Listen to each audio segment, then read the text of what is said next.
cappuccinos at the bar. Stylish mofos.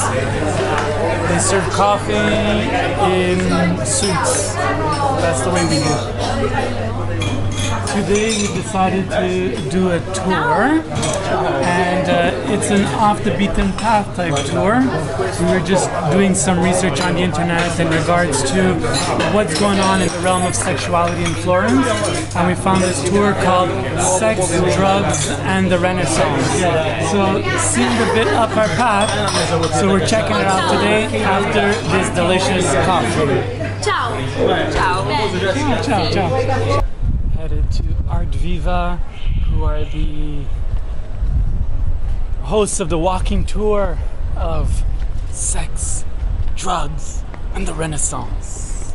The idea of doing a tour like this is because we've got so fed up of doing tours just on the Uffizi, the Academy and the Cathedral, and being very careful about what you say without offending anybody, that it's a relief to be able to do something like this. And what I talk about has all been historically documented. I'm not making it up just to be voyeuristic. The Medici family, they arrived in Florence around about the 1100s, okay? It took them about a century to become established as the predominant family in Florence. And they used to have their houses on the opposite side of this square, basically, where you now have these bars, okay? They began their banking industry, their banking trade from this square here, Piazza della Repubblica. The Medicis and other families would have their wooden tables here. They would cover them over with a carpet, and you would exchange the coins on top of that carpet on the table. You say bankrupt from the Italian bancarotta, because if you were a fraudulent businessman, they would symbolically break your table in half. Rompere in Italian means to break. Bancarotta, bankrupt, okay? All of that violence was then used by the Christian church, okay, for stamping out heresy. You were easily accused of heresy here in the past. If you didn't go to church often enough, you were accused of heresy. If you looked at somebody the wrong way, you didn't say hello to somebody, you were accused of heresy. Because you had this very limited mentality, because you were never taught anything at all. People were ignorant. Ignorant means that you ignore information, so you become superstitious. The Medici family here were lending money to the Vatican, and then they were simply trying to question the authority of the Vatican in an artistic way. The Renaissance movement was simply the Medici family's way of questioning the authority of the clergy. The Medici men had tried poisoning several popes without succeeding. Now, if you can't beat the church, what do? You join it. That's why the Medicis made sure that 3 of their men became popes in Rome. The first Medici pope was this man here. He was one of the sons of Lawrence the Magnificent, Lorenzo il Magnifico. He was called Giovanni, John. He took the name of Pope Leo X. An unrepentant atheist. He was overheard muttering when he was crowned Pope in Rome. Several cardinals overheard him say, "God has given us the Vatican, let us now enjoy it." Fun-loving chap. He spent the first year and a half as Pope in the Vatican, simply squandering the Vatican money on his lavish parties with his courtesans. If and when the courtesans became pregnant and they gave birth to the sons, he would then recognize the sons. He would not call them sons, though. He would call them nephews. The word for nephew in Italian is nipote, hence nepotism. Then once the son had reached the age of about 7 or 8, he would then commit the sin of simony, giving the sons religious titles. Wow. Okay? It's all about keeping the power, the money, within a very restricted area, basically. Palazzo Medici Riccardi, it dates back to 1440. It was made for Cosimo the Elder. This was his house.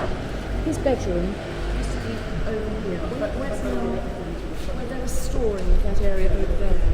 He was suffering terribly from the family disease from gout. Too much good eating and drinking, too many proteins. So the idea of going upstairs was painful. So his bedroom, and he would receive people over there. The Wall Street of Europe was this building here. The Medici family, this was a building that was finished in 1440. The Medici family had all the main artists living here, people like Botticelli. Michelangelo lived here between the ages of 13 and 17. He was discovered by the Medici family, so to speak. Have you ever heard of the 100-Year Wars between France and England, going between the 1300s and 1400s? They were financed, the French were financed by the Florentines, essentially by the Medici family. Then 2 Medici women became queens in France. Catherine of the Medici family married King Henry II of France around about 1527, and then later in the 1600, Maria de' Medici, Mary of the Medici family, married King Henry IV of France. So 2 Medici women became queens in France. So there's always been a special relationship between France and Florence. The Medicis were not aristocrats. There's a saying in England, you say it takes 3 generations to become a gentleman. The first generation makes the money, the second generation spends the money, by the third generation you realise you need to have a culture. And that's what happened with the Medici family. They were desperate to have a heritage and a culture. That's why they were marrying their women off into the Spanish, the Portuguese, the French royalty, even English royalty. Charles I had a Medici wife, Henrietta, who was Catholic and didn't really go down too well in England, basically. But this is the first Medici garden in town. Just in case you didn't know who it belonged to, the Medici coat of arms. The Middle Ages are often called the Dark Ages. Thanks to the church, we went backwards. It was sinful to have too much knowledge. That's why the Medici family were desperate to reacquire that lost knowledge. That's why you have a saying in Italian. You say, sapere e potere, knowledge is power. There's no excuse of being ignorant.